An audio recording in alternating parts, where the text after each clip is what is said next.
कहानी उन आम घरों की है जहाँ खाने वाले तो कई, लेकिन कमाने वाला एक मर्द ही होता है। बावजूद इसके उससे उम्मीदें कम नहीं होती। देखिए जी, सामने वाले वर्मा जी कैसी अच्छी तरह से सफाई करते हैं छुट्टी वाले दिन अपने घर की, और एक आप हैं। अरे यार, उनके पास कार है, ऑफिस पास में है और हफ्ते में 2 दिन की छुट्टी होती है, तो फर्क तो पड़ता है ना। मेरी तो शादी ही गलत हो गई।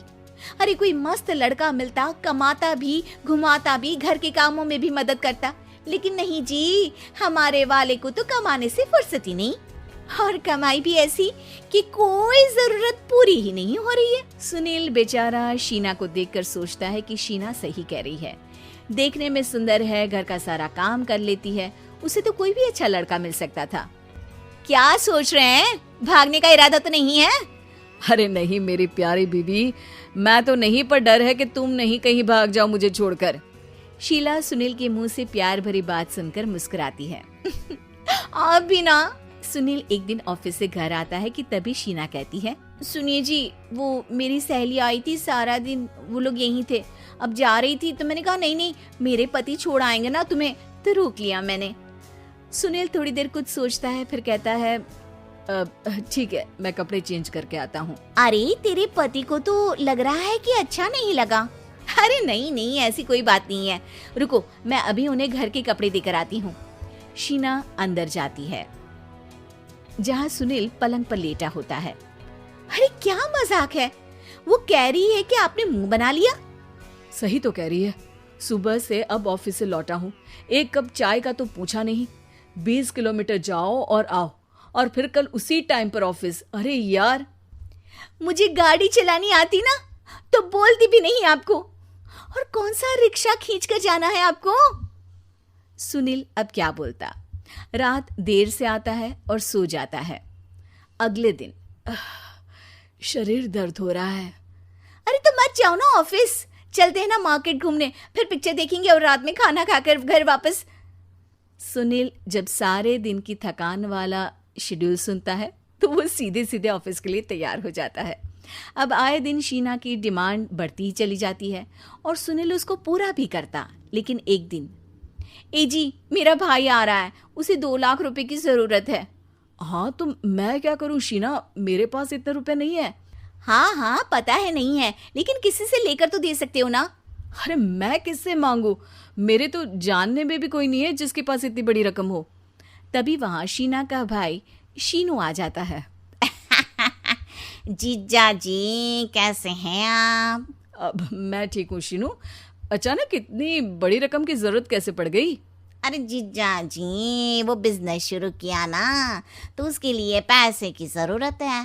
काफ़ी हो चुका है, थोड़ा पैसा बचता है तो मैंने सोचा आपसे ले लूं।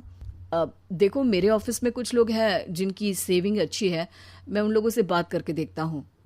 सुनील ऑफिस से किसी से पैसे लेकर शीना को दे देता है। शीना वो पैसा भाई को दे देती है 2 महीने बाद। अरे यार शीना, वो ऑफिस वाला आदमी अपने पैसे मांग रहा है, कैसे दूं? अपने भाई से बोलो ना पैसे दे दे। अरे हाँ दे देगा, कहाँ भागा जा रहा है, आप उनको बोल दो कि दे देंगे। थोड़े दिन बाद, शीना, वो आदमी मुझसे आज भी पैसे मांग रहा था यार, मैं तंग आ गया हूँ। ऑफिस जाते ही सामने उसका चेहरा दिखता है, क्या बोलूँ, बार बार पैसे मांगता है। अच्छा, मैं शीनू को फ़ोन लगाती हूँ, बात करके देखती हूँ। शीना भाई को फ़ोन करती है, लेकिन वो फ़ोन उठाता ही नहीं। लगता है भाई कहीं ऐसी जगह है जहाँ नेटवर्क की समस्या होगी।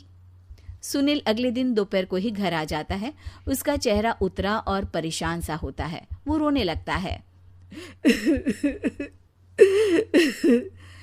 अरे क्या हुआ जी, आप इतना परेशान क्यों हैं? सब ठीक तो है ना? अरे नहीं शीना, कुछ ठीक नहीं है, मैं ठीक नहीं हूँ। तुम्हारे भाई के लिए मैंने जो पैसे लिए थे, उस आदमी ने आज भरे ऑफिस में सबके सामने मेरी बेइज्जती कर दी। सबके सामने आज मैं कर्जदार बनकर खड़ा था।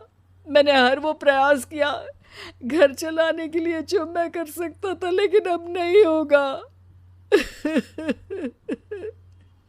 वो फिर रोने लगता है।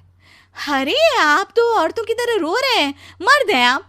क्यों, आदमी के सीने में दिल नहीं होता, या फिर वो इंसान नहीं मशीन होता है? अरे मैं थक चुका हूँ शीना, तुम समझती क्यों नहीं? मैं भी शारीरिक और मानसिक रूप से थकता हूँ, मैं भी आराम करना चाहता हूँ, सुकून चाहता हूँ। मैं अब कुछ नहीं कर सकता। कुछ नहीं। वो बैठ जाता है। शीना पति को हैरान परेशान देखकर चुप हो जाती है। अगले दिन, सुनिए, ये लीजिए 2 लाख रुपये, उस आदमी को दे दीजिए और बोल दीजिए कि आज के बाद किसी को पैसे के लिए बेइज्जत ना करे। सुनील पैसे देखकर राहत की सांस लेता है। अरे शीना, तुमने तो मेरा बहुत बड़ा काम कर दिया। अब मैं शान से ऑफिस जा सकता हूँ, लेकिन ये पैसे आए कहाँ से? ये पैसे मैंने अपने गहनों को गिरवी रख कर लिया है। तुम ठीक रहो, निश्चिंत रहो, मैं बस यही चाहती हूँ। मुझे माफ़ करना, पर अब मैं समझ चुकी हूँ कि मर्द को भी दर्द होता है।